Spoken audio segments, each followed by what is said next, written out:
नमस्कार दोस्तों, खरी खरी लेकर हाजिर हूं मैं राजीव। तो दोस्तों, खरी खरी में आप जानते हैं हम बात खरी खरी करते हैं और हमारे साथ होते हैं प्रोफेसर अखिल स्वामी जी। स्वामी जी को जरा स्क्रीन पर ले आइए और स्वागत करता हूं स्वामी जी का और तमाम आप साथी जो हमारे साथ जुड़े हुए हैं। स्वामी जी, आपका स्वागत है इस कार्यक्रम में और स्वागत इस्तकबाल आप तमाम दोस्त साथी शुभचिंतक आप सबका भी जो खरी खरी में हमारे साथ जुड़ते हैं। और सबसे बड़ी बात यहाँ पे ये होती है कि यहाँ हम बिना लाग लपेट की अपनी बात रखते हैं स्वामी जी के ज़रिए और समझने की कोशिश करते हैं कि देश दुनिया में चल क्या रहा है, भारत की राजनीति में क्या कुछ चल रहा है और क्या कुछ होने जा रहा है। आज हम बात करने वाले हैं, राहुल गांधी फिर से देने वाले हैं सरप्राइज़। ये क्या सरप्राइज़ है उसकी चर्चा तो करेंगे, लेकिन उससे पहले पिछले दिनों जो कुछ सरप्राइज़ उन्होंने दिया है उसकी चर्चा करते हैं। आपने देखा कि राहुल गांधी जब बिलासपुर में थे अभी 2-3 दिन पहले, तो छत्तीसगढ़ की राजधानी रायपुर है और बिलासपुर वहाँ से 120 किलोमीटर की दूरी पर है। वहाँ से जब वापस लौट रहे थे तो राहुल गांधी ट्रेन और भी लोकल ट्रेन में यात्रा करके लौटे। लोकल ट्रेन से लौटने का मतलब क्या था, मकसद क्या था, इस पे हम लोग खूब चर्चा कर चुके हैं। लेकिन उसके अलावा उससे पहले जब राहुल गांधी दिल्ली के आनंद विहार स्टेशन पे पहुंचे थे तो वहाँ उन्होंने कूलियों से मुलाकात की थी, उनसे बात की थी और वहाँ भी सरप्राइज के रूप में ही पहुँचे थे। लेकिन अब और कुछ सरप्राइज आने वाला है। कौन कौन से सरप्राइज हो सकते हैं उस पर हम चर्चा करेंगे। लेकिन उससे पहले जब कुलियों के बीच राहुल गांधी पहुँचे थे तो क्या कुछ हुआ, कुछ तस्वीरें कुलियों की बाद की बातें वो हम आप तक हमारे जो संवाददाता है उसके ज़रिए हम पहुंचा चुके हैं। राहुल गांधी ने आज एक वीडियो जारी किया है जब वो कुलियों के बीच पहुंचे थे और उस वीडियो में उन्होंने जो कुछ कहा वो भी दिखाएंगे। लेकिन उससे पहले जब उस वीडियो को वो शेयर कर रहे थे ट्विटर पे, सोशल मीडिया पे, तो उन्होंने लिखा है कि भारत के मेहनती कुली भाइयों से दिल्ली के आनंद विहार रेलवे स्टेशन पर मिला डिग्री इंजीनियर की काम कुली का, ऐसी बेरोजगारी से त्रस्त हैं। स्वामी जी, डिग्री इंजीनियर की काम कुली का और ऐसी बेरोजगारी से त्रस्त हैं। रेलवे से न पगार, न पेंशन, न स्वास्थ्य बीमा और न सरकारी सुविधा, मगर इन्हें उम्मीद है समय बदलेगा और मुझे पूरा विश्वास। देखिए, इन्हें उम्मीद है समय बदलेगा और मुझे पूरा विश्वास। इसके बाद राहुल गांधी अपने उस पूरे वीडियो को शेयर करते हैं। आइए सबसे पहले उस वीडियो को देख लेते हैं, राहुल गांधी ने जो वीडियो जारी किया है, और फिर आपके पास आता हूं स्वामी जी, आपकी टिप्पणी चाहूंगा। हम लोग इस पे बहुत सारी बातें करेंगे और ये भी समझेंगे कि राहुल गांधी आगे क्या सरप्राइज करने वाले हैं। ये आज हम आपको जरूर बताएंगे दोस्तों कि राहुल गांधी अगला सरप्राइज क्या देने वाले हैं। हम लोगों ने चर्चा की थी बहुत पहले कि वो ट्रेन में भी जाने वाले हैं। देखिए, ट्रेन की सवारी कर लिए। अब वो अगला सरप्राइज़ क्या देंगे, अगर आपको भी लगता है कि कुछ सरप्राइज़ आपके हिसाब से है तो ज़रूर कमेंट बॉक्स में लिखिए। आपको जानकारी हो तो ज़रूर कमेंट बॉक्स में लिखिए और हम उसको भी जानेंगे, समझेंगे, पढ़ेंगे। लेकिन उसके अलावा राहुल गांधी ने उस वीडियो को जो जारी किया है उसमें क्या कुछ है, देखिए ज़रा। तकलीफ तो हुई है आपको यहाँ तक आने में। मुझे क्या तकलीफ हुई? मुझे कोई तकलीफ पर दिल खुश हो गया। जब हमने भारत जोड़ो यात्रा में राहुल जी को देखा तो मैंने देखा था यूट्यूब वगैरह पे, वो ट्रक में चल रहे हैं मजदूर साथियों के साथ में। आजादपुर मंडी में गए थे मजदूरों के साथ में और लद्दाख में बाइक। तो फिर हमने भी ये सोचा कि हम भी उसी तकवे के आदमी हैं। राहुल जी हमेशा मजदूरों का साथ देते हैं, मजदूरों के बीच में आते हैं, मजदूरों की बातें सुनते हैं। तो हमारी दिल की ये तमन्ना थी कि एक बार हम राहुल जी से मिलें। क्या हो रहा है, कितना पैसा मिलता है, कैसे मिलता है, ये थोड़ा बताइए। सर, अंग्रेजों के ज़माने से कुली सेवाएं अपनी देता आ रहा है। हमारे कुलियों को 30 साल 40 साल, मेरे पिताजी 50 साल करके गए हैं। लेकिन आज वो घाट में बैठे हैं। वो आज 40 किलो वेट का 100 रुपये। अच्छा, महंगाई के हिसाब से बहुत कम है सर। और 40 किलो 100 रुपए कितने डिस्टेंस के लिए? 20 मिनट तक के लिए। 20 मिनट। ये आपको कैसे चोट लगी? ये सर एक ठेले से लग गई थी। कब हुआ ये करीब 4-5 साल हो गई सर। कहाँ पे दर्द होता है? घुटनों में होता है। कहाँ? घुटनों में यहाँ होता है। कहाँ? यहाँ पे, यहाँ पे, यहाँ जी, ये वाले जॉइंट पे। जॉइंट पूरे पड़े हुए हैं, बिल्कुल ढीले पड़े हुए हैं। सर नहीं जाता है सर में भी, ये सब वजन तो है ही। अब यहाँ तो लेकिन मजबूरी सामने है कि बच्चों को पेट तो भरना पड़ेगा। इंश्योरेंस है आपका? नहीं सर, कोई इंश्योरेंस नहीं, कोई मेडिकल सुविधा नहीं है सर। कोई मेडिकल नहीं, कोई चोट लगे तो लग गई। स्टेशन में कितने कुली? और सर नई दिल्ली में 1200 है। सर और हकीकत देख लो सर, तो पैर पसार के हम सो नहीं सकते रात को, सब दिन मेहनत करते हैं। अगर बाथरूम में जाके लेटरिन में देखो कीड़े पड़े हुए हैं। स्वामी जी, तो सुन रहे थे आप ये तमाम बातें। यहाँ पर कुलियों से बात कर रहे हैं राहुल गांधी, और हम लोगों ने उन तस्वीरों को तो खूब दिखाया, अपने साथियों के बीच पहुंचाया, लेकिन बातें क्या हुई ये बात अब निकल के आई है कि क्या क्या बातें हो रही हैं। बहुत महत्वपूर्ण, बहुत इंपॉर्टेंट बात यहाँ पे, और एक एक मसले पे इंश्योरेंस है कि नहीं, पगार मिलती है कि नहीं, क्या कुछ है, कितने कूली काम करते हैं, कहाँ से ये कूली आते हैं, इनके घुटने में दर्द है तो क्यों है और कैसे है, कितना दर्द है, ये तमाम बातें यहाँ, कितना बोझ उठाते हैं, कितना कमा लेते हैं, ये सारी बातें यहाँ पर राहुल गांधी इन लोगों से पूछते हुए, करते हुए क्या कुछ कहेंगे। पहली प्रतिक्रिया इस वीडियो को देखकर आपका। देखिए राजीव जी, यही व्यथा है देश की, जिसको हम लोग बार बार 9 साढ़े 9 साल से कह रहे हैं। यही देश की व्यथा है। और देखिए, मैं शिक्षक हूं, मैं जानता हूं, अगर आप सर्वे कराएंगे, ये स्विगी और जोमेटो के बच्चे, ये कुली, और यहां तक कि जो सब्जी बेचने वाले हैं, आज की स्थिति ये है, अगर आप इनकी एजुकेशनल बैकग्राउंड का अध्ययन करें, ये सब पढ़े लिखे बच्चे हैं। और ये वो पढ़े लिखे बच्चे हैं जिनके माता पिता ने कितना पैसा खर्च करके, किस आकांक्षाओं के साथ इन बच्चों को पढ़ाया लिखाया था। और आज की तारीख में ये युवाओं का दर्द अगर कोई समझ सके और ये देखे कि इनकी जो आकांक्षाएं हैं, इन्होंने जो सोचा था इनके जीवन में इनको मिलेगा। और राजीव जी, वास्तविकता बताऊं मैं, आपके श्रोता और दर्शक इस बात को सुन लें और देखें और इसकी समीक्षा करें, इसका विश्लेषण करें और मेरी बात की सत्यता पे अपना प्रतिक्रिया दें। आज से 8-10 साल पहले जब आप कहीं नौकरी ढूंढने जाते थे, डिमांड होती थी, सप्लाई नहीं होती थी। आज की स्थिति यह है कि सप्लाई इतनी ज्यादा है, डिमांड है ही नहीं। चाहे एजुकेशन इंस्टीट्यूशन में ले लीजिए, चाहे जर्नलिज्म में ले लीजिए, हर जगह स्थिति यह है कि लोगों की नौकरियां छूट रही हैं और आधी तनख्वाह पे काम करने के लिए लोग तैयार हैं। बहुत ज्यादा पढ़े लिखे लोग, आप 100 नौकरी का विज्ञापन दीजिए, देखिए आपके पास 10 लाख एप्लीकेशन आ जाएंगी, क्योंकि बच्चे परेशान हैं, उनके माता पिता परेशान हैं। और जो स्थिति के बारे में उन्होंने बताया, और देखिए राहुल गांधी की गहनता का आप ध्यान दीजिए। उन्होंने ये पूछा 100 रुपए आपको जो मिलते हैं कितने समय के लिए मिलते हैं, उन्होंने कहा 20 मिनट के लिए। इसका मतलब यह है कि उन्हें इतना सूक्ष्म ज्ञान है और इतने सूक्ष्म प्रश्न है। देखिए, किसी भी आदमी की बुद्धिमत्ता का राजीव जी पता चलता है जब वो अच्छे प्रश्न पूछता है। अगर कोई शिष्य, मेरा छात्र अगर कोई अच्छा प्रश्न पूछता है, क्योंकि जब आप प्रश्न पूछते हैं उससे पता चल जाता है कि आपका ज्ञान का स्तर क्या है। तो जब उन्होंने पूछा ये बात को, और आप देखिए उन बच्चों ने ये बताया कि उनका कोई मेडिकल इंश्योरेंस नहीं है, किसी के पैर में चोट लगी हुई है, किसी के हाथ में चोट लगी हुई है, पढ़े लिखे बच्चे हैं, पूरे दिन संघर्ष करते हैं और जिस कमरे में रहते हैं उनकी नारकीय स्थिति के बारे में उन्होंने वर्णन किया। तो देखिए, ये जो बच्चे हैं जिनकी आकांक्षाएं टूट रही हैं, जिनके सपने टूट रहे हैं, तो हिंदुस्तान की जो एक स्ट्रेंथ है सबसे बड़ी, सबसे ज्यादा युवा पॉपुलेशन वर्ल्ड में हमारे पास है, बल्कि हमारे ही पास है। दूसरे देश में वृद्धों की संख्या ज्यादा है, युवाओं की संख्या नहीं है। लेकिन अगर राजीव जी इस देश के युवाओं का सपना टूटेगा और उनके माँ बाप का सपना टूटेगा, आप सोचिए किस अवसाद में हो जाएंगे। और ये बच्चे किस बात से खुश हैं? कम से कम कोई आदमी ऐसा है जो कि राजनीति से परे हटकर, राजनीति की बात न कर कर उनके सुख दुख को समझने आया है, उनकी परेशानियों को समझने आया है। और जिस प्रकार से कर्नाटका के अंदर वो स्विगी और जोमेटो के जो संदेशवाहक थे उनसे मिले और उसके बाद कर्नाटका सरकार ने वहां पे इंश्योरेंस दिया वहां के बच्चों को। देखिए, इन बच्चों के जो सपने अगर आप उनको पूरा नहीं करेंगे, ये गलत रास्ते में जा सकते हैं। ये राष्ट्रहित में है, ये देश हित में है, ये देश के उसमें इंटरेस्ट में है कि इन बच्चों को रोजगार मिले, कम से कम इतना रोजगार मिले कि इनका दिमाग जो है शांत रहे, ये देश के प्रति अपने जो कर्तव्य हैं उनका निर्वहन कर सकें।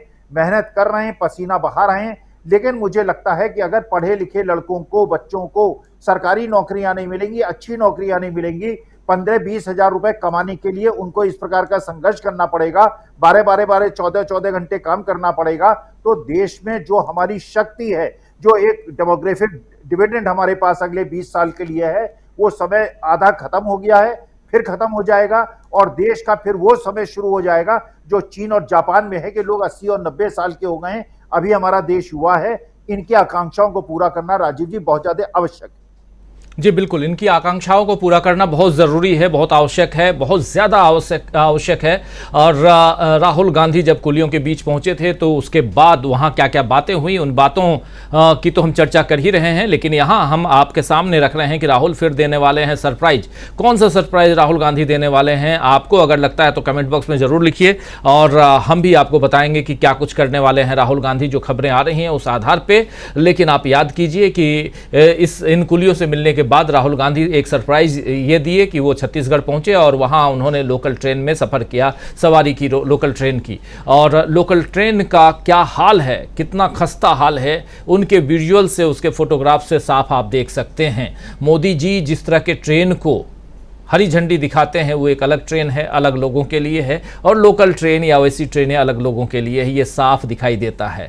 हवाई जहाज में सफ़र करने वाले लोग जो हैं वो पहले सूट बूट वाले होते थे और अब हवाई चप्पल वाले लोग भी कर सकते हैं, ये प्रधानमंत्री नरेंद्र मोदी ने कहा था। लेकिन कितने लोग हैं जो हवाई सफ़र कर पा रहे हैं आज की तारीख में, ये भी एक बड़ा सवाल इसलिए है क्योंकि आज जब राहुल गांधी ने इस वीडियो के साथ ट्वीट किया है तो उस ट्वीट में जो बातें लिखी हैं, जो साथी पहले सुन चुके हैं, लेकिन एक बार फिर से उस ट्वीट को आपके सामने सुनाना चाहता हूं, रखना चाहता हूं, जिसमें वो कह रहे हैं कि भारत के मेहनती कुली भाइयों से दिल्ली के आनंद विहार स्टेशन पर मिला डिग्री इंजीनियर की काम कुली का, ऐसी बेरोजगारी से त्रस्त हैं।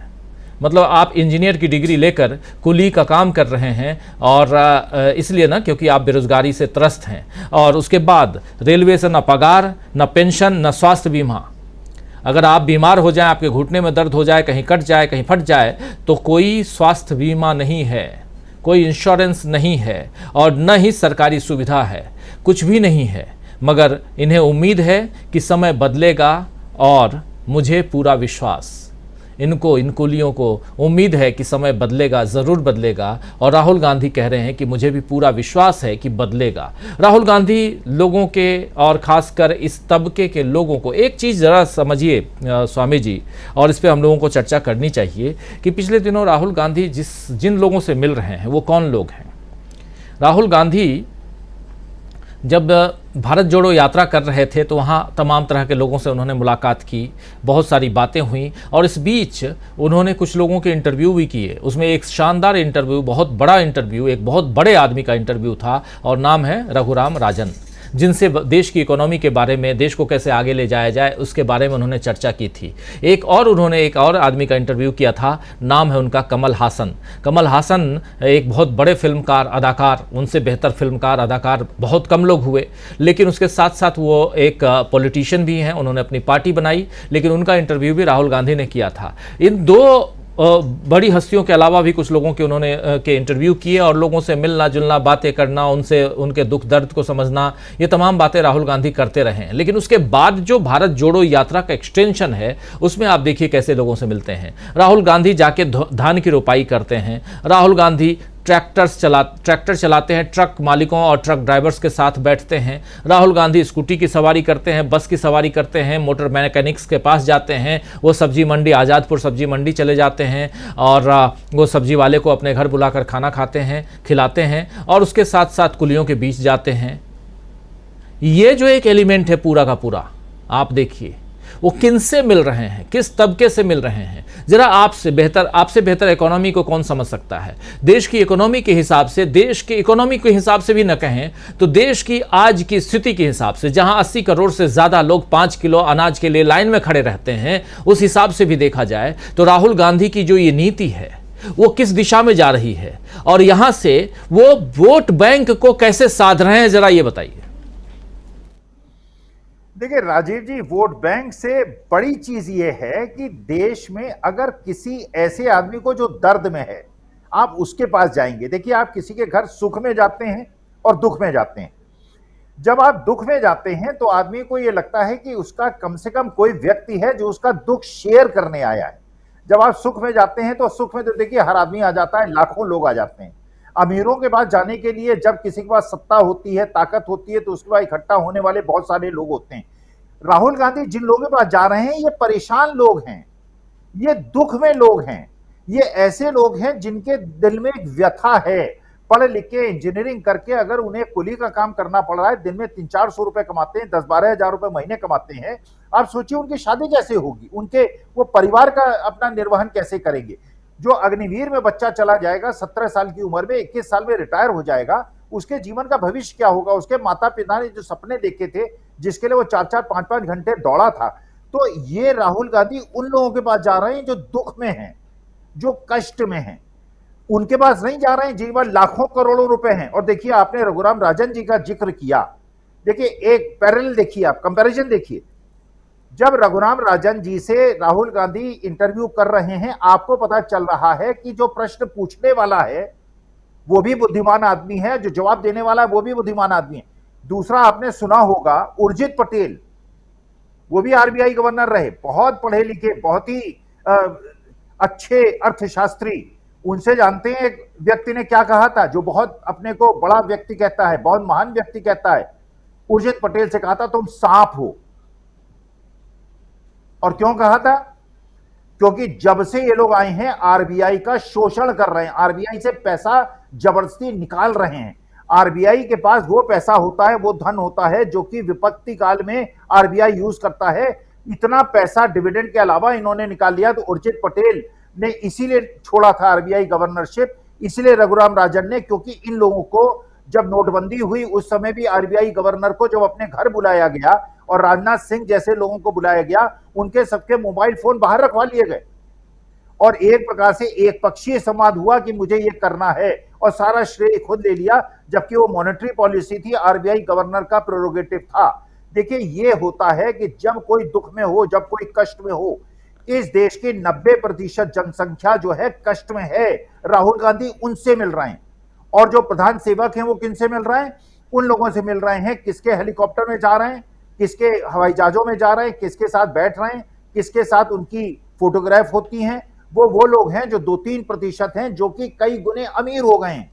वो कष्ट में नहीं है, वो दुख में नहीं है, वो तो सुख में है।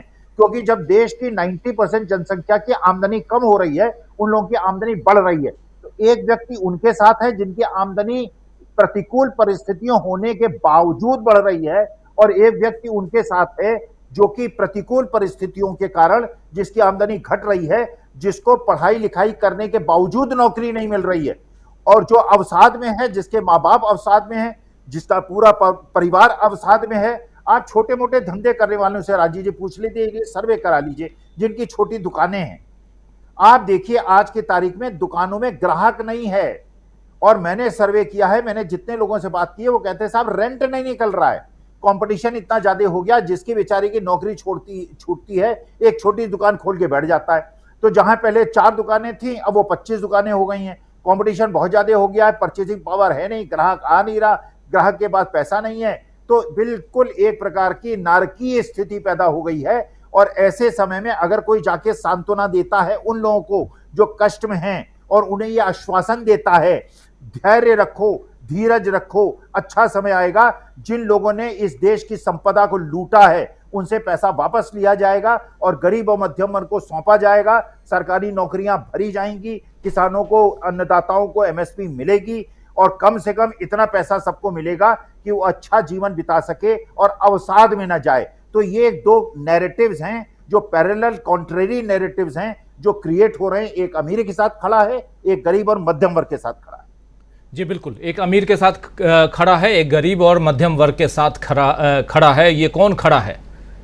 राहुल गांधी खड़े हैं और दूसरे सत्तारूढ़ दल के लोगों को आप देख ही रहे हैं। लेकिन राहुल गांधी की राजनीति पर हम चर्चा कर रहे हैं और सरप्राइज एलिमेंट राहुल गांधी के साथ साथ और जो वो देते रहते हैं उसकी चर्चा हम कर रहे हैं। अब इसके बाद राहुल गांधी किससे मिलने वाले हैं, ये सवाल बार बार सामने आता है। एक ऑटो वाले की बात हमने आपको सुनाई थी, सबसे पहले उस ऑटो ड्राइवर ने हम लोगों से ही बात की थी और ऑटो वाले की चाहत थी, अब वहाँ के और भी ऑटो वालों की चाहत है कि वो राहुल गांधी उनसे मिलें। तो ये तो हो सकता है कि राहुल गांधी ऑटो चालकों से मुलाकात करें, ऑटो ड्राइवरों से मुलाकात करें, लेकिन और किससे मुलाकात करेंगे? अगर दिल्ली में मुलाकात करते हैं तो स्वामी जी किससे मिल सकते हैं राहुल गांधी? देखिए राजीव जी, अगर मैं राहुल गांधी जी से मेरी जान पहचान होती और मैं उनको राय देने की स्थिति में होता तो मैं ये राय देता। देखिए आज के तारीख में जनता के पास पहुंचने का सबसे अच्छा तरीका आप जैसे चैनल हैं। अब खरी खरी में अगर राहुल गांधी 2 मिनट के लिए केवल आ जाएं, जब आपके इतने सारे दर्शक उनको देखते हैं, लाखों करोड़ों लोग डीबी लाइव को देखते हैं, और 2 मिनट आके केवल एक सेंटेंस बोले, इसके अलावा कुछ ना बोले, ये केवल अगर वो 2 मिनट का संबोधन कर दें कि जितने श्रोता डीबी लाइव के हैं, मैं उनसे हाथ जोड़ के प्रार्थना करता हूं, मोहब्बत करिए, एक दूसरे से प्यार कीजिए, एक दूसरे से मदद कीजिए। ये नफरत की आग जो देश को तोड़ने वाले लगा रहे हैं, इनका विरोध कीजिए, क्योंकि मेरा प्यारा देश, महात्मा गांधी, पंडित जवाहरलाल नेहरू का देश इसी प्यार से आगे बढ़ेगा, विश्व में हमारी ख्याति बढ़ेगी। केवल मोहब्बत करो और नफरत छोड़ो। ये अगर आके आपके जैसे चैनल से लाखों करोड़ों लोगों के सामने एक मैसेज चला जाए, ये इतना ज्यादा फैल जाएगा और लोगों को पता चल जाएगा, जो आज वो छोटे छोटे टुकड़ों में कर रहे हैं, अलग अलग वर्गों में कर रहे हैं, उसका असर हो रहा है। लोगों को पता चल रहा है कि वो गरीब और मध्यम वर्ग के पास हैं। लेकिन अगर आपके चैनल में 2 मिनट के लिए आ जाएं और 2 मिनट के लिए केवल संबोधन कर दें देश की जनता को, इतना वायरल हो जाएगा, करोड़ों लोगों के पास एक मैसेज चला जाएगा कि वो देखिए एक चीज राजीव जी बिल्कुल स्पष्ट समझ लीजिए, ये देश विकास ही तब करेगा, उन्नति ही तब करेगा जब प्यार मजबूत होगा, मोहब्बत मजबूत होगी। अगर इस देश में नफरत बढ़ेगी, ये देश विकास कर ही नहीं सकता। तो ये बात देश की जनता को समझ में आ रही है कि ये मोहब्बत की जो हमारी एक परंपरा थी, उसको तोड़ा गया है और नफरत को बढ़ाया गया है। इससे देश कमजोर हो रहा है, विकास नहीं हो रहा है, आडंबर हो रहा है, और जो भी विकास के काम हो रहे हैं वो केवल इसलिए हो रहे हैं कि अडानी जी को, बड़े बड़े पूंजीपतियों को फायदा हो और गरीबों की जो संपत्ति है वो सारी की सारी उनको दे दी जाए। कुछ दिनों में हो सकता है कि जितने हॉस्पिटल हैं और जितने स्कूल और कॉलेजेस हैं, जो महाराष्ट्र में उन्होंने बिड भी मंगा ली है कि सरकारी स्कूल और कॉलेजेस के लिए कोई प्राइवेट सेक्टर आके करना चाहे तो कर ले। थोड़े दिनों में हो सकता है अडानी जी सारे स्कूल और हॉस्पिटल भी ले लें, और उसके बाद जो काम आपका 2000 रुपए में होता है, 2 लाख रुपए में हो, खेत और जमीन बेच बेच के आपको अपना इलाज कराना पड़े। तो देश के जो हमारी सार्वजनिक संपत्तियां हैं, पीएसयूज हैं, सरकारी विभाग हैं, इनको मजबूत करना होगा। बच्चों को सरकारी नौकरियां दिलानी होंगी, किसानों को ये जो एमएसपी है वो दिलाना होगा, और जो पूंजीपतियों ने पिछले 9 साल में अथूत संपत्ति क्रिएट कर ली है, उनको भी उसी प्रकार से, जैसे 1 लाख रुपए का ऋण लेने वाला किसान घसीट के पुलिस वाले उसको ले जाते हैं, बैंक वाले ले जाते हैं, उसी प्रकार से जो बड़े बड़े पूंजीपतियों ने देश को लूटा है, उनको भी घसीट के लाया जाए और छोटे लोगों के ऋण माफ किए जाए, और बड़े लोगों को ऋण जो है बड़ी बड़ी कोठियों को नीलाम करके उनसे पैसा वसूला जाए। जी बिल्कुल। लेकिन राहुल गांधी के सरप्राइज एलिमेंट में एक सरप्राइज, राहुल गांधी शायद ऑटो वालों से मिल सकते हैं, लेकिन ऑटो वाले डिमांड क्या कर रहे हैं, ऑटो वाले क्या चाहते हैं। जब अपने यहाँ बात हुई थी ऑटो वाले से तो उन्होंने क्या कुछ कहा था, आइए ज़रा सुन लेते हैं, और उसके बाद और भी चर्चा करेंगे। और दिल्ली में और भी क्या कुछ है जहाँ राहुल गांधी जा सकते हैं, उस पर भी चर्चा करेंगे। सरप्राइज एलिमेंट की हम बात कर रहे हैं, ज़रा सुनिए। ऑटो वाले आप सुन चुके हैं, लेकिन एक बार फिर से कि ऑटो वाले कह क्या रहे थे, सुनिए। वो जब आए तो उनके आने को लेकर के यहाँ पे कहा, मतलब काफी लोग कह रहे हैं कि राजनीति हो रही है, राजनीति चमकाने के लिए काम किया। 15 लाख पे राजनीतिक नहीं हुई थी, राम मंदिर राजनीतिक नहीं हो रही है। मतलब राहुल जी, हम गरीबों से मिले तो राजनीतिक है। वहाँ 3 जवान शहीद हो गए हमारे कश्मीर में, वहाँ मैयत हो रहा है, यहाँ फूल बरसाया जा रहा था, ये कोई मोदी जी, वो राजनीतिक नहीं है। जो अभी हम इंडिया वाले को तो गाली दे सकते हैं ना, मोदी जी, ये तो सब मुमकिन है। अब हम इंडिया वाले को गाली भी दे सकते हैं, क्यों? इंडिया वाले विपक्ष वाले हो गए। अभी तक India, I love my India, India, अब इंडिया वाले को हम गाली भी दे सकते हैं, क्यों? विपक्ष वालों ने इंडिया नाम रख लिया अपने पार्टी का। यही राजनीतिक है। ऑटो ड्राइवर से क्या चाहते हैं कि वो ऑटो ड्राइवर से भी आकर के मिले एक बार? कई बार मिले हैं, मिलेंगे, उनके लिए कोई संभव नहीं है। वो किसान से भी जाके मिले, गाजीपुर में जाके मंडी में से मिले, वो किसी से भी मिलते। आज कुली भाई लोग से मिले, कल हमसे भी मिलने आएंगे। और कुली भाई से क्या, हमसे भी मिले वहाँ पे, यहाँ पे हम लोग सब एक थे। आप मिले थे तो फोटो होगा आपके पास? ये देखिए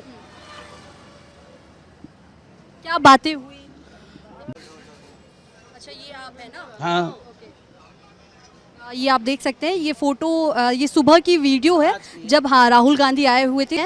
ये भैया हैं की बात कर रहे हैं। अभी सिलेंडर का दाम कम हुआ है, गैस सिलेंडर का। गैस सिलेंडर का दाम के बारे में तो सुमिति ईरानी अच्छा बताएगी। 400 का हुआ था तो 6-8 दिन तक धरना दी थी, 1200 का हो गया, एक बार मुंह से बोली भी नहीं निकल रहा है। इनके बारे में तो सुमिति ईरानी से ज़्यादा पूछिए। राहुल गांधी का जो ये पहल है वो कैसा लग रहा है आम जनता को? कर्नाटका में क्या अच्छा किया, सब कुछ सस्ता कर दिया, कर्नाटका में उनका सरकार है, वैसे ही यहाँ भी आएगा, यहाँ भी अच्छा होगा, सब जगह अच्छा होगा। प्रधानमंत्री हमेशा कहते रहते हैं कि पिछले 75 साल में देश को कंगाल बना दिया है। सही बात है, बिल्कुल कंगाल बना दिया है। एयरपोर्ट बेच दिया राहुल गांधी ने, राहुल गांधी ने भाई साहब रेलवे बेच दिया, राहुल गांधी ने LIC बेच दी, राहुल गांधी ने कोयला बेच दिया, राहुल गांधी ने सब कुछ बेच दिया। गांधी परिवार ने दिया क्या हिंदुस्तान को? और आज़ाद हम लोग 2014 में हुए है ना, राहुल गांधी नहीं देते, बेच कहाँ से रहते? अब्बा गंज से लाए थे। तो सुन रहे हैं आप यहाँ ये ऑटो चालक, ऑटो ड्राइवर जो अपनी बात रख रहे हैं, लेकिन सबसे बड़ी बात कि इसके बाद से, इस वीडियो के वायरल होने के बाद से, अपना वीडियो है स्वामी जी, ये वीडियो काफ़ी वायरल हुआ, इसके बाद से लगातार ये चर्चा है और काफ़ी तेज चर्चा है, ज़ोर शोर से चर्चा है कि राहुल गांधी ऑटो चालकों से मिलने वाले हैं। लेकिन एक चर्चा और भी है कि राहुल गांधी उन झुग्गी झोपड़ियों में भी जाने वाले हैं जिन झुग्गी झोपड़ियों को G20 के समय ढक के रख दिया गया था, वहाँ भी जाने वाले हैं। ये जो सरप्राइज एलिमेंट है जिसकी बात कर रहे हैं हम, और राहुल गांधी फिर देने वाले हैं सरप्राइज, ये 2 सरप्राइज आप आने वाले समय में ज़रूर देखेंगे। ज़रा इस पर और जो बातें यहाँ हो रही हैं और इससे, इन बातों से देश की सियासत को, और आने वाले समय में अगर इंडिया की सरकार बनती है तो इससे क्या फ़ायदा इंडिया को मिलेगा, क्या? देखिए, वोट बैंक की राजनीति को किनारे कर देते हैं, लेकिन राहुल गांधी यहाँ सवाल कभी भी ये नहीं कहते हैं कि मुझे वोट दोगे कि नहीं दोगे, ये आपने कभी नहीं सुना। आप तमाम दोस्त साथी शुभचिंतक जो हमारे इस कार्यक्रम को देख रहे हैं, आपने भी कभी नहीं सुना होगा कि राहुल गांधी ने कभी ये कहा कि हमको वोट दो या इंडिया को वोट दो।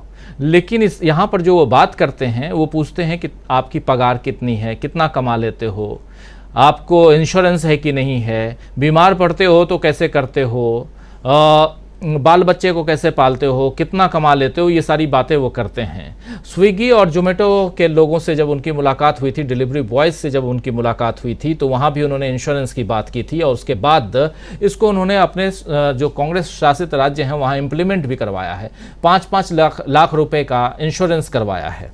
तो इसलिए भी समझना चाहता हूँ स्वामी जी कि ये एक देश को चलाने के लिए आपको देश की जनता के साथ में मिलना होता है, और राहुल गांधी जो काम कर रहे हैं, चाहे वो किसानों के बीच जाके MSP की बात हो, चाहे वो ऑटो मैकेनिक्स के पास जाकर के कि ऑटो पार्ट्स कितने का मिलता है, कैसे करते हैं आप, कितने घंटे काम करते हैं, उनकी बात हो, चाहे लोकल ट्रेन में चलते हुए कि लोकल की सवारी लोग कैसे करते हैं, इस ट्रेन की सुविधा कैसी है, ये तमाम बातें आप 8 करोड़ की गाड़ी में घूम करके 12 करोड़ रुपए और 20 करोड़ रुपए के प्लेन में घूम करके, या किसी के द्वारा गिफ्ट किए गए प्लेन में घूम करके आप नहीं समझ सकते।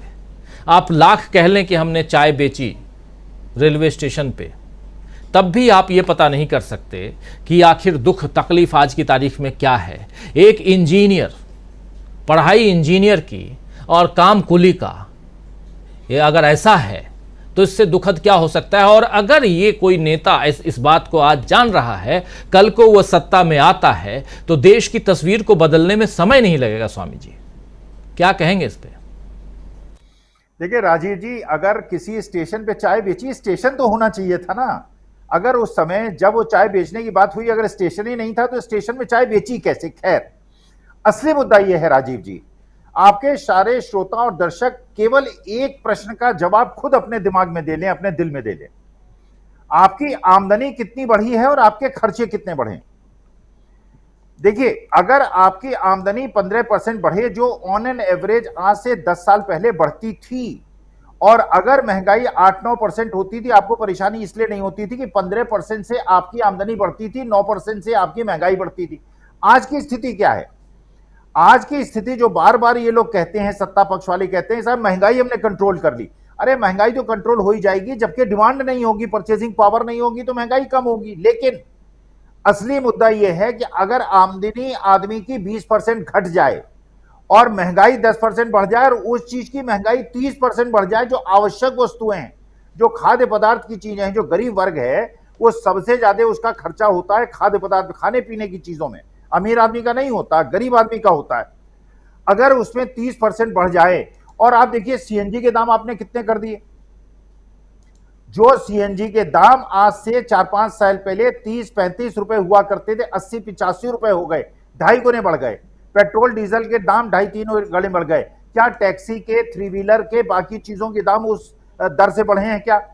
इसका मतलब यह है कि हर आदमी की 2-3% को अगर आप छोड़ दीजिए, हर आदमी की आमदनी कम हुई है और उसके खर्चे बढ़। इसीलिए लोगों ने प्रोविडेंट फंड से अपना पैसा निकलवा लिया, लोगों ने अपने सोने बेच दिए, लोगों ने जो है उनकी सेविंग कम हो गई, जो आरबीआई की रिपोर्ट कहती है।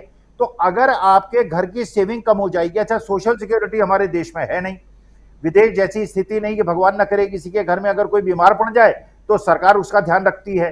तो हमारा जो गरीब और मध्यम वर्ग है, अगर अपनी सेविंग जो उसने बचा के रखी थी कि कल कोई बीमार ना पड़ जाए उसके लिए खर्च करेगा, वो सारा पैसा आज पिछले 3-4 साल से जब से कोविड आया और उसके कोविड खत्म होने के बावजूद आपका इंडस्ट्री पिकअप नहीं हो रही है, मैन्युफैक्चरिंग बढ़ नहीं रही है, और आपकी जो नौकरियां हैं वो लोगों की प्राइवेट सेक्टर में छूट रही हैं, सरकारी नौकरियां आप दे नहीं रहे। तो वास्तविकता में राहुल गांधी जब इन लोगों के पास जा रहे हैं तो एक तो उनको ये बात समझ में आ रही है, और जिनके पास जा रहे हैं उनको भी बात समझ में आ रही है कि जो आदमी सत्ता में आने वाला है या जिसका पार्टी सत्ता में 6 महीने बाद आने वाली है, उसके संज्ञान में ये चीजें हैं। उसके संज्ञान में है कि जो सबसे बड़ा कष्ट है, जिन बच्चों को पढ़ा लिखा के माँ बाप ने इस योग्य बनाया कि शायद वो 25-30 हजार की नौकरी करेंगे, 10-10, 15-15 लाख प्राइवेट इंस्टीट्यूशन में इंजीनियरिंग करने में उन्होंने खर्च कर दिए, आज उनको 15 हजार की तनख्वाह नहीं मिल रही है। तो क्या कमाएंगे और क्या वो अपना ऋण जो उन्होंने वापस लिया है वो वापस लेंगे? तो ये लोगों को समझ में आ रहा है कि कम से कम एक व्यक्ति ऐसा है जो सत्ता में आने वाला है, और जब इसकी सरकार सत्ता में आएगी तो ये, क्योंकि इसने उस समय तक ग्राउंड वर्क कर लिया है और इसको समझ में आ गया है कि देश की 90% जनसंख्या की समस्या क्या है। जैसे आज की तारीख में छुट्टा बैल सांड जो है ये ग्रामीण क्षेत्रों में बहुत बड़ी समस्या है। अगर इसका समाधान कोई आदमी कर दे और ये लोगों को समझ ले, उनके सारे खेत तो वो चढ़ जाते हैं, रात भर तो किसान जो है पहरेदारी करता रहता है, क्योंकि खाने को नहीं मिल रहा है इन जानवरों को। क्योंकि जब जानवरों को खाने को नहीं मिलेगा तो बेचारा घूमेगा इधर उधर, जो है खेत चरेगा लोगों के। तो इस समस्याओं का समाधान होने की आवश्यकता है। और क्योंकि जो आदमी, जैसे पुराने जमाने में आपने सुना होगा, राजा महाराजा जो थे भेष बदल के रात में घुमा करते थे, और ये इसलिए भेष बदल के घुमा करते थे कि जनता के जो दर्द है, जनता की जो परेशानियां हैं, आज राहुल गांधी उस प्रकार से घूम रहे हैं, लोगों के दुख दर्द समझ रहे हैं। और अगर ये केवल देखिए डिस्ट्रीब्यूशन ऑफ वेल्थ थोड़ी ठीक हो जाए, अमीरों की थोड़ी धन कम हो जाए और गरीबों का धन बढ़ जाए, अपने आप देश की सारी समस्याएं का समाधान हो जाएगा। और राहुल गांधी यही मैसेज दे रहे हैं कि मेरा ध्यान उन 90% लोगों के लिए है जिनकी आमदनी कम हो रही है, खर्चे बढ़ रहे हैं, जिनके घर के बच्चों को नौकरियां नहीं मिल रही। जी बिल्कुल बिल्कुल, जिनके घर के बच्चों को नौकरियां नहीं मिल रही हैं उनका क्या हाल होगा आप समझ सकते हैं। और इतनी महंगाई बढ़ गई है। लेकिन राहुल गांधी जब कुलियों से मिले थे तो जो बातें, जो वीडियो सामने आया है, एक बार फिर से दिखाना चाहता हूं, जो साथी नहीं देखे हैं, बाद में जुड़े हैं, उनके लिए उस वीडियो को लेकर आना चाहता हूं। और सबसे बड़ी बात कि उनसे क्या बातें हो रही हैं, इस बात को बहुत गंभीरता के साथ देखिए कि एक राजनेता और कुलियों से मिल रहा है, उनके बीच बैठा है, तो बात क्या कर रहा है, क्या बात होनी चाहिए। उनकी दुखती रग को पकड़ना अगर आप ये करते हैं तो इसका मतलब कहीं ना कहीं आप जन नेता की कगार में हैं। जरा सुनिए, देखिए बहुत गौर से कि कह क्या रहे हैं राहुल गांधी, सवाल क्या कर रहे हैं और कुली जो हैं वो क्या कुछ कह रहे हैं, जरा सुनिए। तकलीफ तो हुई है आपको यहाँ तक आने में। मुझे क्या तकलीफ हुई? मुझे कोई तकलीफ पर दिल खुश हो गया। जब हमने भारत जोड़ो यात्रा में राहुल जी को देखा तो मैंने देखा था यूट्यूब वगैरह पे, वो ट्रक में चल रहे हैं मजदूर साथियों के साथ में। आजादपुर मंडी में गए थे मजदूरों के साथ में, और लद्दाख में बाइक। तो फिर हमने भी ये सोचा कि हम भी उसी तकबे के आदमी हैं। राहुल जी हमेशा मजदूरों का साथ देते हैं, मजदूरों के बीच में आते हैं, मजदूरों की बातें सुनते हैं। तो हमारी दिल की ये तमन्ना थी कि एक बार हम राहुल जी से मिलें। क्या हो रहा है, कितना पैसा मिलता है, कैसे मिलता है, ये थोड़ा बताइए। सर, अंग्रेजों के जमाने से कुली सेवाएं अपनी देता आ रहा है। हमारे कुलियों को 30 साल 40 साल, मेरे पिताजी 50 साल करके गए हैं, लेकिन आज वो घाट में बैठे हैं। वो आज 40 किलो वेट का 100 रुपये। अच्छा। महंगाई के हिसाब से बहुत कम है सर। ये और 40 किलो 100 रुपए कितने डिस्टेंस के लिए? 20 मिनट तक के लिए 20 मिनट। ये आपको कैसे चोट लगी? ये सर एक ठेले से लग गई थी। कब हुआ ये? ये करीब 4-5 साल हो गई सर। कहाँ पे दर्द होता है? ये कहाँ?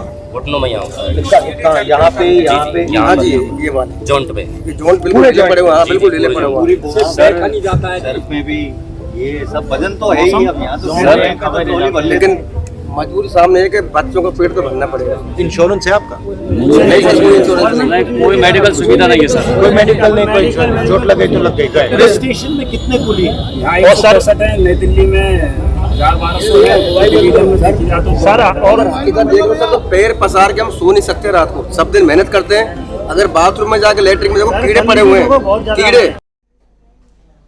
तो सुन रहे थे स्वामी जी, ये बातें यहाँ बहुत इम्पोर्टेंट इसलिए हैं क्योंकि हर समस्या, हर बातें आपस में कितना कमा लेते हो, एक कितनी देर का कितना पैसा मिलता है, कम है, ज़्यादा है, महंगाई है, दर्द कहाँ होता है, ये सारी बातें अगर यहाँ हो रही हैं और अगर एक आदमी जाकर 1 घंटे इनके बीच गुजार लेता है, तो यहीं से तो जो आप अभी कह रहे थे कि पुराने ज़माने में क्या होता था, अच्छे राजा महाराजा क्या करते थे, राजपाट कैसे चलाना है, और उसके लिए आपको पहले समझना होगा कि हमारी जनता कितनी सुखी है और कितनी दुखी है। ये बात अगर आप सामने रखेंगे तभी तो आप राजपाट चला पाएंगे। और यहाँ ये सारी चीज़ें यहाँ करते हुए दिखाई देते हैं। ज़रा आपसे समझूं कि ये 2024 की तैयारी है क्या स्वामी जी? नहीं राजीव जी, ये 2024 से ज्यादा ये एक प्रकार की मैसेजिंग है। ये एक प्रकार की मैसेजिंग है, सोसाइटी को मैसेजिंग। आपने देखा संसद भवन में जब ये कार्यक्रम चल रहे थे, कंगना रनौत वीआईपी गेस्ट थी और वो अपने बहुत सारे अभिनेत्रियों के साथ संसद भवन जा रही थी। ये आभास मिल रहा है कि राहुल गांधी जिस दिन इंडिया अलायंस जो है सत्ता में आएगा, उस दिन ये जो गरीब वर्ग है, जो कमेरा वर्ग है, जो पसीना बहाने वाला लोग हैं, ये जाके संसद में देख के अपनी संसद भवन को देखेंगे। देखिए, संसद को किसने बनाया है? ये जो भवन बनाया है, और आज तक जितने अट्टालिकाएं और बड़े बड़े भवन बने, किन्होंने बनाए हैं? ये पूंजीपतियों ने बनाए हैं, ये इन मजदूर भाइयों ने बनाए हैं, इस देश के ये गरीब वर्ग ने बनाए हैं, कमेरे वर्ग ने बनाए हैं। तो वास्तविकता में इन लोगों का अधिकार है कि जो इन्होंने चीज बनाई है कम से कम उसको देख तो सकें। जिस महलों को इन्होंने खड़ा किया है, और वहां कंगना रनौत बैठी थी और बड़ी बड़ी अभिनेत्रियां वहां जाके बैठी हुई थी। तो असल में ये मैसेजिंग कर रहे हैं, राजनीति से ज्यादा वो ये मैसेजिंग कर रहे हैं कि मेरे जो सरकार बनेगी, अगर मैं नहीं यूज करूंगा, क्योंकि बनेगी, क्योंकि कोई विकल्प नहीं है, बननी पड़ेगी। देश को, देश की जनता को मोहब्बत को चुनना पड़ेगा। अगर आप नफरत को चुनेंगे तो देश जो है रहने लायक नहीं रहेगा। मैं तो चलिए मेरी उम्र हो गई है, लेकिन युवा पीढ़ी के लिए भविष्य नहीं रहेगा इस देश में।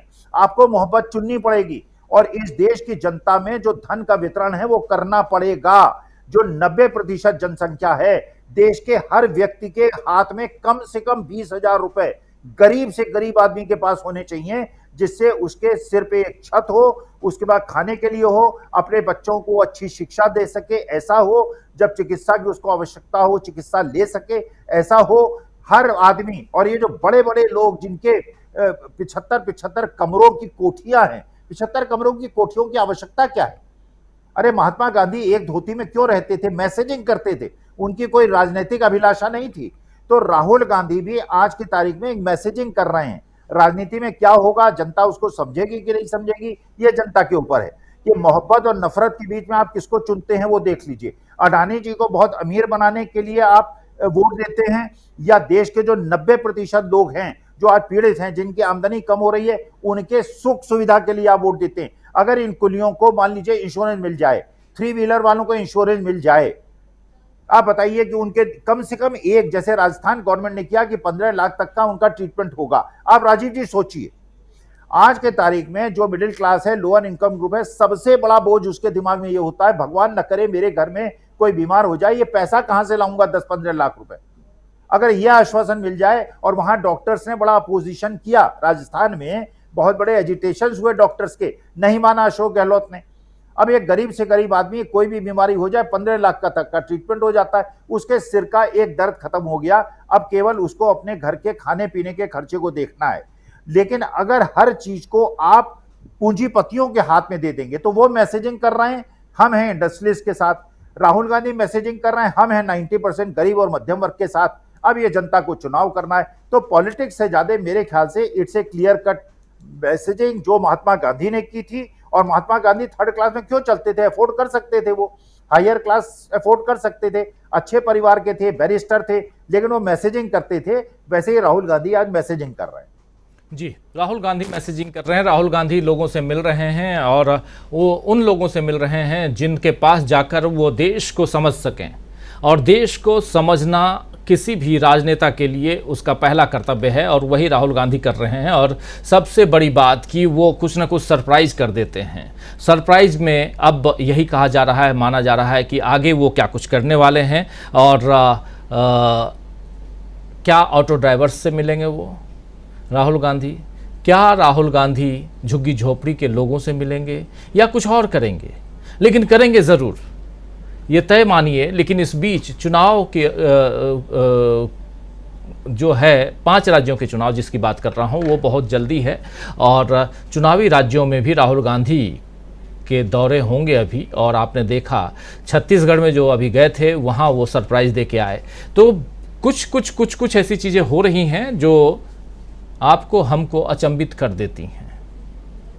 स्वामी जी, एक क्लोजिंग कमेंट चाहूँगा आपसे इस कार्यक्रम को समाप्त करें उससे पहले, कि ये जो अचंभित करने वाली चीजें हैं सत्ता पक्ष को कितना परेशान कर रही हैं? नहीं, कितना परेशान नहीं, बहुत ज्यादा परेशान कर रही हैं। देखिए, उनका पूरा नैरेटिव राजी जी फेल हो गया है। उन्होंने जो पूरा नैरेटिव बनाया था वो नैरेटिव बनाया था, एक तो राहुल गांधी के बारे में उन्होंने भ्रांतियां फैलाई थी, दूसरा उन्होंने नफरत का जो बिल्कुल लैंडमाइंस थी वो पूरे देश के अंदर बिछा दी थी। राहुल गांधी ने 2 चीजें की। एक चीज उन्होंने की कि अपने इमेज का जो पूरा मेकओवर कर दिया। अब राहुल गांधी को लोगों ने देखा कि लंदन में बैठता है, ये आदमी अमेरिका जाता है, वहां के बुद्धिजीवियों से बात करता है, सबसे टॉप मोस्ट इंटेलेक्चुअल से बात करता है और उन्हीं के स्तर पे जाके करता है। प्रेस कॉन्फ्रेंस में लोगों के जवाब देता है, निर्भीक होकर बोलता है, बिना टेलीप्रॉम्प्टर के देता है। तो ये आदमी वो है जो कि बहुत बुद्धिमान लोगों के साथ भी बैठ सकता है और उन लोगों के साथ भी बैठ सकता है जो कि पढ़ाई लिखाई करने के बावजूद, एजुकेशन पाने के बावजूद, जिन लोगों की सामाजिक आज स्थिति ये हो गई है कि वो स्विगी और जोमेटो का काम कर रहे हैं या कुली का काम कर रहे हैं या सब्जी में ठेले में सब्जी बेच रहे हैं, ये सबके साथ खड़ा हो सकता है। ये वो व्यक्ति है जो कि कहीं भी जाकर बहुत ज्यादा पढ़े लिखे लोगों के साथ, बहुत अमीर लोगों के साथ, बहुत गरीब लोगों के साथ, बहुत हर तरह के वर्ग के साथ खड़ा हो सकता है। तो ऐसा ही नेता हमें चाहिए जिससे हम सब संवाद कर सकें, जो केवल एक पर्टिकुलर सेगमेंट से संवाद ना करे। तो वो जो हैं एक पक्षीय संवाद करते हैं, टेलीप्रॉम्प्टर से करते हैं, जो मन के प्रश्न होते हैं उन्हीं से पूछवाते हैं।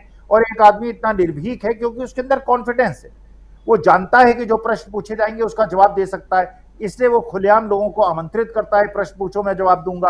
और एक दूसरा उसका पैरेलल नैरेटिव है जो केवल नफरत की बात करता है, जो किस प्रकार से कूटनीति और किस प्रकार की कॉन्स्पिरेसी थ्योरी होती है उसको चलाने की बात करता है। राहुल गांधी को तो ये बातें करते आपने नहीं देखा। और ये अच्छी बात है राजीव जी कि जो इंडिया अलायंस के बाकी भी ग्रुप्स हैं, बाकी भी जो दल हैं, वो भी आज की तारीख में पूरी तरह से लामबंद हो गए हैं राहुल गांधी के पीछे। और ये सब मैसेज दे रहे हैं, चाहे वो तमिलनाडु हो, चाहे महाराष्ट्र हो, चाहे उत्तर प्रदेश हो, बिहार हो, क्या मोहब्बती की बात होगी। इस देश में कोई धार्मिक और जातीय विद्वेष की बात नहीं होगी, क्योंकि देश का भविष्य जो है वो सद्भाव से होगा, प्रेम से होगा, संभाव से होगा, मोहब्बत से होगा। तो जो मोहब्बत और नफरत की लड़ाई है, इसमें अंतिम विजय जो है मोहब्बत की होगी, जिसकी अलग 1 साल पहले राहुल गांधी ने जगाई थी। जी बिल्कुल, 1 साल पहले राहुल गांधी ने यही तो कहा था कि मोहब्बत, नफरत के बाजार में मोहब्बत की दुकान लगाने निकला हूं और सजाने निकला हूं। जो भी कह लीजिए, मोहब्बत की जीत होती है, ये आप और हम अच्छी तरह से जानते हैं। और राहुल गांधी उसी राह पर चलते हुए दिखाई दे रहे हैं। लोगों के दुख, तकलीफ, दर्द सबको समझने, सुनने, महसूस करने के लिए राहुल गांधी निकले हुए हैं और इसी राह पर, और इसलिए भी हम ये चर्चा कर रहे हैं। यहाँ कोई तरफदारी की बात नहीं है और तरफदारी करनी भी चाहिए, इसलिए क्योंकि अगर अभी थोड़ी देर पहले हम लोग हेट स्पीच पे चर्चा कर रहे थे स्वामी जी, और जिस देश में बिल्कुल टारगेटेड हेट स्पीच को फैलाया जा रहा हो और उस ढंग से चर्चा हो, वहाँ पर अगर कोई टारगेट करके अगर मोहब्बत का पैगाम देने की कोशिश करे तो उसका साथ क्यों न दिया जाए। और इसकी ज़रूरत भी है, और देश के माहौल को ठीक करना, सुधारना, इसका काम मीडिया का भी है। लेकिन मीडिया ने पिछले 9-9.5 साल में क्या किया है आप सब अच्छी तरह से जानते हैं। इसीलिए हम अपने काम को बहुत ईमानदारी के साथ करने की कोशिश कर रहे हैं। बहुत शुक्रिया अदा करना चाहता हूं प्रोफेसर अखिल स्वामी जी आपका, आपने बहुमूल्य समय दिया इस चर्चा के लिए, बहुत बहुत शुक्रिया, बहुत धन्यवाद। और आप तमाम दोस्त साथी शुभचिंतक आप सबका भी बहुत बहुत शुक्रिया, बहुत धन्यवाद कि आप लोग जुड़े रहे। और अभी से ठीक आधा घंटा बाद आप देखिए नज़र और नज़रिया, और शाम 7 बजे आप सबका इंतज़ार रहेगा न्यूज़ पॉइंट में। हम लोग फिर बहुत कुछ है। एक चलते चलते एक बात और बता दूं कि मणिपुर की हालत बहुत अच्छी नहीं है, और मणिपुर के मुख्यमंत्री ने, मणिपुर की सरकार ने मणिपुर को अशांत क्षेत्र घोषित कर दिया है। तो यहाँ जिस प्रेम मोहब्बत की हम बात कर रहे हैं स्वामी जी, और वहाँ देखिए कि वहाँ नफ़रत कितना हावी है, और इस बारे में भी लगातार इंडिया गठबंधन, राहुल गांधी